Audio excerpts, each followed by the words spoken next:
जय सिया राम। जो हमारा जीवन है, मनुष्य जीवन, यूं ही नहीं है, अकारण नहीं है, इसका कुछ खास उद्देश्य है। कई बार हम उन उद्देश्यों को जान जाते हैं, पहचान जाते हैं और उस अनुरूप जीवन जीना शुरू कर देते हैं। हमारे इर्द गिर्द भी जिन वस्तुओं को आप देखते हैं, जिन चीज़ों को देखते हैं, वे भी अकारण नहीं है।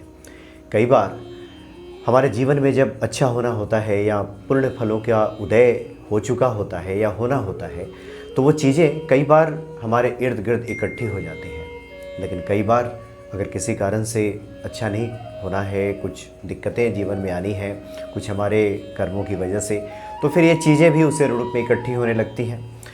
हम वास्तु दोष की बात कर रहे हैं कि किन किन वजहों से हमारे जीवन में क्या क्या कठिनाइयाँ आती हैं और उसको ठीक करके, उसको दूर करके, चूँकि इस पर हमारे देश में भी बाहर भी काफ़ी कुछ रिसर्च किया गया है, काफ़ी कुछ काम हुआ है और जीवन को अनुकूल बनाया गया है।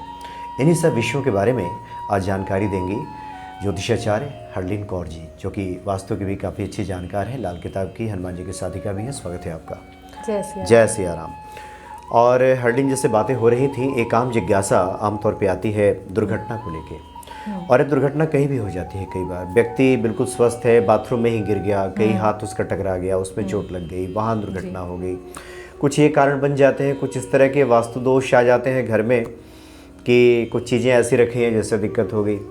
कुछ लोग अकारण ही आप देखेंगे कि कुछ घरों में लोग बीमार ही दिखते हैं। तो इस विषय पे क्या कुछ खास आज आप भक्तों को बता रही हैं? जी, मैं ये आज बताने वाली हूँ कि कुछ ऐसे हमारे ग्रह होते हैं जो गलत तरीके से अगर एक्टिवेट हो गए, वो भी हमारे घर के समान जब पड़ा रहता है, जैसे राहु एक्टिवेट है तो अकारण मुकदमा हो जाना, या फिर चोट लग जाना, या छोटे मोटे एक्सीडेंट्स होते रहना, लांछन लग जाना, अपयश हो जाना। बिल्कुल, वो एलिगेशंस आ गए, चाहे वो छोटा सा एलिगेशन है कि बहू कह रही है कि सास मुझे बार-बार, इस तरह के तो बहुत सवाल आते हैं कि बहू कहती है कि मैं पूजा पाठ में रहती हूँ, सब अच्छे से रहती हूँ, पता नहीं क्यों सब लोग मुझे दोष देते हैं। तो ये कुछ चीज़ें भी होती हैं हमारे घर में कि जो पड़ी हुई हैं। और कई बारी क्या होता है कि दरवाजे के सामने अगर सीढ़ी है, मुख्य द्वार के सामने, या बहुत सी ऐसी चीज़ें होती है जैसे टॉयलेट बना हुआ है मुख्य द्वार के सामने, या किचन है, तो कहीं ना कहीं ये भी हैम्पर करता है। तो हम इसके लिए ना बेसिक उपाय बताते हैं कि जिसकी वजह से वो हम ठीक कर सकें, क्योंकि बार बार तुड़वाना बनवाना सब लोगों के बस की बात नहीं होती। हम लोग एक एक करके बात करते हैं जी। जो लोग दुर्घटना के शिकार हो जाते हैं, छोटी छोटी दुर्घटना उनके जीवन में कारण गिर जाना, चोट लग जाना, इस तरह की बातें होती हैं, या फिर वाहन में ही जा रहे हैं, ऐसे लोगों के लिए क्या वो करें? देखें, सबसे पहले तो हम ना इनके घर से राहु की जो आइटम होती है, जैसे कि आजकल लोगों के पास मोबाइल फोन्स बहुत हैं, हर एक मेंबर के पास एक ना एक तो मिल ही जाता है ना। तो क्या होता है, ये पुराने मोबाइल को स्टोर करते रहते हैं, फेंकते नहीं है, रख लेते हैं। अगर मोबाइल भी हटा देंगे तो वायर्स बहुत होती हैं इनके घर में। अच्छा। जिनके घरों में ज़्यादा वायर्स हैं या राहु के उपकरण बहुत हैं, जैसे जिसको हम इंग्लिश में गैजेट्स बोलते हैं, कि एक लैपटॉप भी है, एक आईपैड भी है और मोबाइल 3-4 हैं, उसके अलावा बहुत सारे हेडफोन्स हैं जो यूज़ भी नहीं कर रहे हैं, ऐसे ही पड़े हुए हैं। तो ये जब चीज़ें बहुत सारी इकट्ठी हो जाती हैं तो राहु जो है वो एक्टिवेट हो जाता है। तो हम पहले ये वाले जो फालतू की चीज़ें हैं, जो नॉन वर्किंग अप्लायंसेस बोलते हैं, जो काम नहीं करते लेकिन रखे हुए हैं, जैसे किसी का माइक्रोवेव खराब पड़ा है लेकिन सोचते हैं ठीक करा लेंगे, लेकिन वो कभी यूज़ आना ही नहीं। मैं तो ये बोलती हूँ कि 1 साल देखिए कि अगर 1 साल में आपकी वो चीज़ यूज़ हो रही है तो आप रखिए, अगर 1 साल तक आपकी वो चीज़ यूज़ नहीं हो रही तो आप उसको घर से बाहर करिए। आपने कहा बहुत सारे ऐसे वायर्स जो हैं कटे फटे, बहुत सारे टूटे फूटे लोग जमा करके रखते हैं कि एक दिन काम आएगा। बिल्कुल, वो काम कभी नहीं आता। वो काम नहीं आता। वो एक्चुअली हमें जब राहु की महादशा, अंतरदशा या पतंतर दशा भी आती है, जब राहु एक्टिव होता है तो वो कहीं ना कहीं हमें चोट दे जाता है। यही हमारी जो जिसको हम एक्यूजिशंस कहते हैं, एलिगेशंस कहते हैं, ठीक है। तो ये हमें सामने वालों से मिलने शुरू हो जाता है, चाहे वो घर वाले हो चाहे वो बाहर वाले हो। इल्जाम लगता है, इल्जाम लगते हैं, और वो उन इल्जामों का कोई सिर पैर नहीं होता, हमने किया भी नहीं होता, लेकिन लोग समझते हैं कि हमने ही किया है। तो हम चाहेंगे कि आप सबसे पहले तो जो उपकरण ऐसे हैं जो आपके यूज़ नहीं हैं तो आप उनको हटाएं। तो आपको काफ़ी फ़ायदा मिलेगा। दूसरी चीज़ है कि हमारे घर में ना धार्मिक पुस्तकें होती हैं जो कटी फटी होती हैं। अच्छा, कटी फटी धार्मिक पुस्तकें या कुछ पन्ना निकल गया है फिर उसको हमने ऐसा ही लगा के रख दिया है। जी, हमने ऐसे लगा के रख दिया। या लेडीज़ की हैबिट होती है कि कोई कार्ड आया उसमें गणेश जी बने हैं, तो वो क्या करते हैं उसको निकाल के रख लेते हैं कहीं पे। तो एक्चुअल में वो खंडित है। आपने उसकी पोजीशन से उसको उखाड़ दिया और आपने कहा मैंने तो बड़ा अच्छा काम कर दिया, लेकिन ये काम अच्छा नहीं हो रहा। तो या तो आप उसको इकट्ठा करें ऐसी चीज़ों को, और अगर जल प्रवाह कर सकते हैं तो ठीक है, अगर नहीं कर सकते तो इसको अग्नि में वो करके फिर इसका जो पाउडर बन जाए वो मंदिर के पौधों में या अपने घर के पौधों में डालें, है ना। तो ये बेनिफिशियल है। और कटी फटी धार्मिक पुस्तकें और बहुत पुरानी सी पिक्चर्स होती हैं जो भगवान की पिक्चर्स हैं जिनको आपका इमोशन जुड़ा है, हाँ, लगाव हो गया है ना, लगाव हो गया, लेकिन ऐसी चीज़ें रखना भी अच्छा नहीं होता। ठीक है, तो वो बृहस्पति कहीं ना कहीं खराब हमारा होना शुरू हो जाता है और राहु एक्टिव हो जाता है। तो वो जो बृहस्पति और राहु का मेल तो गुरु चंडाल योग बना देता है। ठीक है, तो थोड़ा सा इसका ध्यान रखें कि आपके घर में कटी फटी पुस्तकें जो हैं वो ना हो, ना कोई फोटो ऐसी पड़ी हो जो कि आप यूज़ नहीं कर रहे लेकिन आपको लगाव है, आप उसको जो तरीका बताया वैसे करें। तीसरी चीज़ है, जब हम कहीं ड्राइव करके जा रहे हैं तो कई लोग अच्छी ड्राइविंग जानने के बावजूद एक्सीडेंट्स होते हैं, तो उनके लिए हम सजेशन ये देते हैं कि आप जो है वाहन दुर्घटना यंत्र आता है हनुमान जी का, अच्छा, तो वो अपने कार में लगाएं, पेस्ट करें, जिससे वो रक्षा होती है आपकी, बहुत ज़बरदस्त रक्षा होती है। वो लटकाने वाला, हैंग करने वाला होता है? नहीं, वो पेस्ट करना वाला होता है, ग्लास वो, पे हाँ जी, ग्लास पे पेस्ट हो जाता है, वो स्टिकर टाइप आता है। और अगर आपको लटकाने वाला मिल जाए, हैंग करने वाला मिल जाए, वो भी आप रख सकते हैं। अच्छा, वाहन दुर्घटना नाशक यंत्र। हाँ जी, वाहन दुर्घटना नाशक यंत्र होता है, तो आप उसको आप यूज़ कर सकते हैं और वो बहुत ही पावरफुल है, वो हनुमान जी का यंत्र होता है, तो आप उसको यूज़ करें। अच्छा, हमने देखा कुछ लोग उड़ते हुए हनुमान जी को रखते हैं। हाँ जी, हनुमान जी गदा लेके उड़ रहे हैं चारों तरफ। वो अब हमने क्या कर दिया, हनुमान जी को टॉय बना दिया। वो जैसे जैसे गाड़ी हिल रही है वो भी हिल रहे हैं, इधर उधर झूल रहे हैं। इस पे लोगों का, कुछ लोगों से बातें हुई थी, उनका कहना है कि जो जिस दिशा में वो घूमेंगे उधर से नकारात्मकता, जो नेगेटिविटी है वो नहीं आएगी। बिल्कुल। और अगर हम इसका दूसरा रूप देखें तो ये एक तरह का टॉय है, हमने उनका मिनिएचर बना दिया, एक जगह पे हम उनकी मूर्ति को स्थापित करते हैं, क्योंकि हनुमान जी की कोई भी चीज़ है, वो किसी भी देवी देवता की है, उसमें प्राण आ जाते हैं कुछ टाइम बाद, जिसको हम प्राण प्रतिष्ठा बोलते हैं। जी हाँ, बिल्कुल, है ना। तो फिर आप अगर उस गाड़ी में जाते हैं और कई लोग नॉनवेज खा रहे हैं या उठ बैठ ऐसी कुछ चीज़ें ले रहे हैं, तो वो बहुत नहीं, वहाँ तो लगाया ही नहीं, तो उसका बिल्कुल ना बुरा प्रभाव पड़ेगा। जी जी जी। तो अगर आप बिल्कुल अच्छे से गाड़ी चलाते हैं, आपकी गाड़ी साफ सुथरी रहती है, तो आप फिर भी लगा सकते हैं। और क्योंकि आपको काफ़ी इन चीज़ों का परहेज करना पड़ेगा।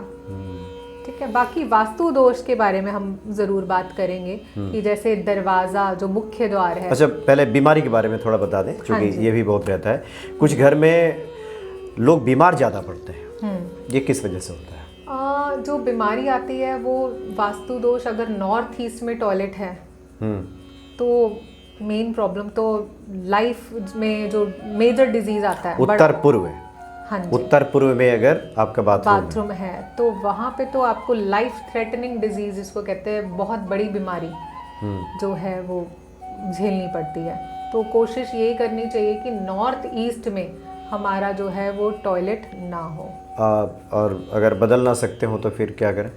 बदल ना सकते हो वैसे तो कोशिश यही करें कि वहाँ पे ना हो, अगर नहीं बदल सकते तो एटलीस्ट पॉट ना हो वहाँ पे, बाथ सिर्फ नहा लें वहाँ पे। अच्छा, मतलब इसके लिए कोई दूसरा भी बाथरूम हो जहाँ आप इस्तेमाल करें? हाँ जी, लेकिन इसका कोई विकल्प नहीं है? इसका विकल्प नहीं है, ये तो बहुत ज़्यादा डेंजरस है, क्योंकि ये तो पूजा का स्थान माना गया, पूजा का स्थान माना गया। तो यहाँ पे टॉयलेट तो आपकी ज़िंदगी को बिल्कुल ख़त्म सा कर देता है। घर में दवाइयाँ इतनी आती हैं कि आप खुद परेशान हो जाते हैं कि जो कमाई हम लेके आ रहे हैं घर पे वो सिर्फ दवाई दारू में ही जा रही है, जैसे डॉक्टर के दे रहे हैं या टेस्ट करवा रहे हैं, बस इसी में जाती है। तो जो लोग उन्हें अभी नया घर लिया है या नॉर्थ ईस्ट में गलती से टॉयलेट है, तो मैं उनको सजेशन ये देती हूँ कि आप ना अपना ब्लड टेस्ट ज़रूर कराएं और कोशिश ये करें कि रक्तदान भी करें। अच्छा। ब्लड टेस्ट उनको रेगुलर कराना पड़ेगा, क्योंकि ये ऐसी बीमारी देता है नॉर्थ ईस्ट का टॉयलेट कि पता ही नहीं चलता, और बाद में जो बीमारी है वो बड़ी निकलती है। तो अपने बारे में आप मतलब पता करते रहें कि कहीं कुछ बीमारी तो नहीं है रक्तदान जिसका निदान हो जरूर सके। अच्छा, और रक्तदान करें।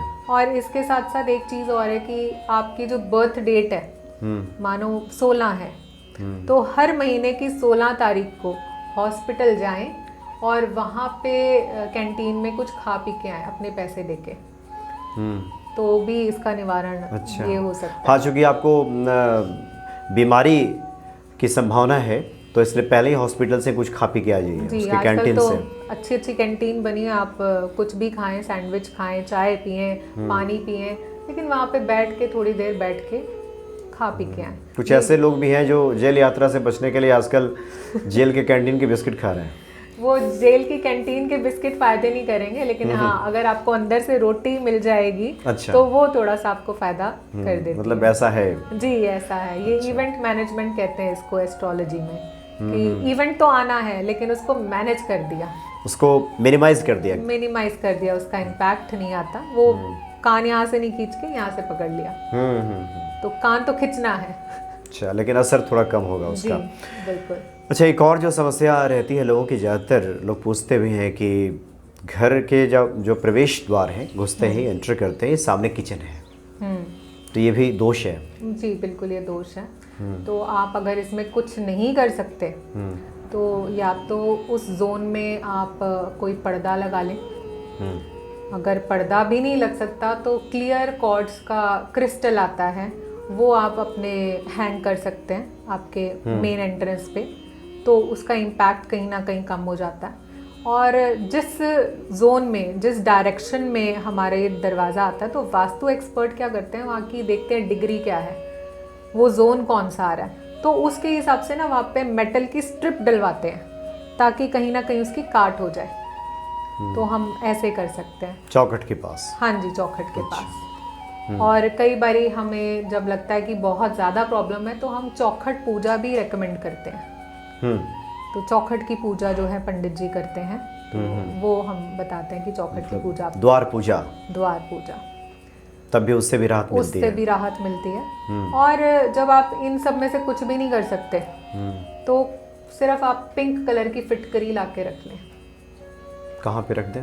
आप अपने घर के हर डायरेक्शन में, चारों दिशाओं में पिंक कलर की फिटकरी का जो स्टोन आता है, पत्थर आता है इतना बड़ा, 2-3 किलो का ले आए, चारों डायरेक्शन में पिंक फिटकरी रख लें, तो आप देखेंगे धीरे धीरे वास्तु दोष ऑटोमेटिकली खत्म होना शुरू हो जाएगा। पिंक फिटकरी या पिंक सॉल्ट क्या? पिंक फिटकरी अच्छा, आता है इस तरह का? हाँ जी, एक सफेद रंग की फिटकरी आती है जो सब लोगों ने सुना होगा, एक पिंक कलर की फिटकरी आती है। तो ये एक्चुअल में वास्तु दोष जो है निवारण करती है। ऐसे बहुत सारे हमारे पास क्रिस्टल्स भी आते हैं वास्तु दोष का निवारण करने के लिए, लेकिन ये जो हमारी जिसको कहते हैं ना शुद्ध चीज़ है, फिटकरी, पिंक कलर की फिटकरी आप लें और इसको आप चारों दिशाओं में 2-2, 3-3 किलो ला के रख दें, तो आप देखेंगे कि जो आपके पास इम्पैक्ट पहले पड़ रहे थे अब वो बहुत ज़्यादा कम हो गया है, मिनिमाइज हो गया, उनका स्तर है कम हो गया नेगेटिव इम्पैक्ट्स का। तो ये बहुत अच्छी चीज़ है। तो जिन लोगों के घरों में जो रसोई घर है बिल्कुल सामने है घर के, तो एक तो सबसे आसान उपाय आपने बताया कि वहाँ कोई पर्दा लगा दीजिए, जी, कोई कील वगैरह लगा के पर्दा लगा दीजिए कि सीधा संपर्क ना हो आने जाने वालों का। हाँ जी। और दूसरा आपने कहा कि जो क्रिस्टल की आपने बात की जी, मुख्य दरवाजे पे लगा दें। बिल्कुल बिल्कुल। और द्वार पूजा करा दीजिए, द्वार उससे पूजा भी हो करा जाता है। दें, उससे भी फर्क पड़ेगा। और अगर जिनका बिल्कुल भी नहीं है तो वो तो बहुत सस्ती सी आइटम है, पिंक फिटकरी लाएं और अपना लगा दें उसको हर डायरेक्शन में, हर दिशा में रख दें, चारों दिशाओं में रख दें। आपके घर के जो है वो कॉर्नर्स में आप देखें कि कौन सा कॉर्नर कहाँ आ रहा है, बस ला के रख दें, वो अपना काम खुद करेगी।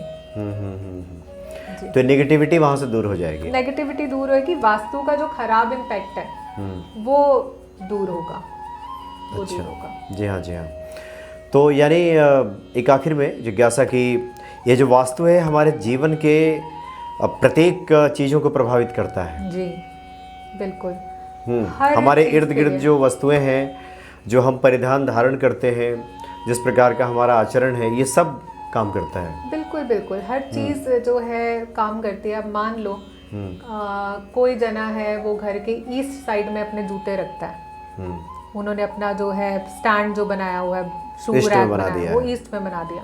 अच्छा। तो अब ये सोशल वाली जगह है हमारी, जहाँ पे हम लोगों से मिलते हैं, बात करते हैं। अगर उसने वहाँ पे जूते चप्पल रख दिए तो फिर जो लोग हैं वो जूते चप्पल ही मारेंगे, क्योंकि ईस्ट खराब कर दिया उन्होंने। ईस्ट में कोई कबाड़ नहीं होना चाहिए, वो बिल्कुल खाली होना चाहिए। तो आपके जो कम्युनिकेशन वाले लोग हैं, आपको अगर आपको गवर्नमेंट जॉब चाहिए या पॉलिटिक्स में कुछ आप करना चाहते हैं, तो आपको अपने घर का ईस्ट जो है वो बिल्कुल खाली हवादार रखना पड़ेगा। और वहाँ पे कोई भी कबाड़ या कोई ऐसी चीज़ें जहाँ पे हम स्टोर कर देते हैं, तो वो सब स्टोरेज नहीं होनी चाहिए वहाँ पे, वो खुला रहना चाहिए। और जैसे बहुत सारे लोगों का जो दरवाज़ा है, पूरब की तरफ एंट्री है अगर वहाँ से, और लोग वहाँ घर में भी प्रवेश करते हैं, मान लीजिए अलमीरा नहीं रखा है वहाँ पे कुछ रखने का, लेकिन जूते चप्पल वहीं उतार के अंदर चले जाते हैं, तो भी ठीक नहीं है? नहीं, बिल्कुल ठीक नहीं है। अच्छा। वहाँ पे नहीं। ईस्ट में आपको कोशिश ये करनी है कि ईस्ट में जूते चप्पल बाहर भी ना उतारें। तो वो जोन तो आपको चेंज करना पड़ेगा। और किसी के दरवाजे के ठीक सामने अगर पूरब मुखी दरवाज़ा है, उसका घर है, और जगह थोड़ी बस्ती है, तो अगर वो अपना जूते का अलमीरा रखे तो किस तरफ रखें? दक्षिण की तरफ रखें? साउथ की तरफ थोड़ा सा रख सकते हैं, साउथ वेस्ट की तरफ थोड़ा अगर आप कर दें तो थोड़ा सा ठीक रहेगा। लेकिन ईस्ट में तो बिल्कुल हम मना करते हैं कि मतलब ईस्ट छोड़ के आप जहाँ जगह मिल रही है वहाँ जहाँ मिल रही है वहाँ रख लें। वो भी आप किसी वास्तु विशेषज्ञ को दिखा के, उनको एक बारी अपना घर का पूरा मैप दिखा के या उनकी जो है उनको बुलवा के तो ही ये कदम उठाएं, क्योंकि वास्तु हमारी लाइफ में बहुत बड़ा रोल प्ले करता है। तो छोटी सी भी की गई गलती जो है, हम तो उपाय तो बहुत सारे कर रहे हैं और भक्ति भी कर रहे हैं, तो कहीं ना कहीं वास्तु दोष की वजह से भी हमारी जो ग्रोथ है वो हैम्पर हो जाती है, वो खराब हो जाती है। जी जी। और वैसे भी देखिए, जिस घर में हनुमान जी की आराधना होती है, हनुमान चालीसा का पाठ होता है, माँ दुर्गा की आराधना होती है, वास्तु दोष वहाँ से धीरे धीरे खत्म होने लगता है। बिल्कुल। लेकिन शुरुआती दौर में इस तरह की कठिनाई आ रही है और भक्ति हमारी उतनी मजबूत नहीं है, तब इन उपायों को करना बेहद ज़रूरी है। आगे भी जिस विषय पे आप चाहते हैं कि हरलीन जी अपनी बात रखें, आप कमेंट करके भी बता सकते हैं, और अगली मुलाकात में हम आपसे और भी विस्तार से वास्तु के बारे में जानकारी लेंगे, क्योंकि ये जो विषय है ये काफ़ी जिज्ञासा भक्तों की रहती है। बिल्कुल बिल्कुल। चलिए, बहुत बहुत धन्यवाद आपका। जय सिया राम। जय सिया राम।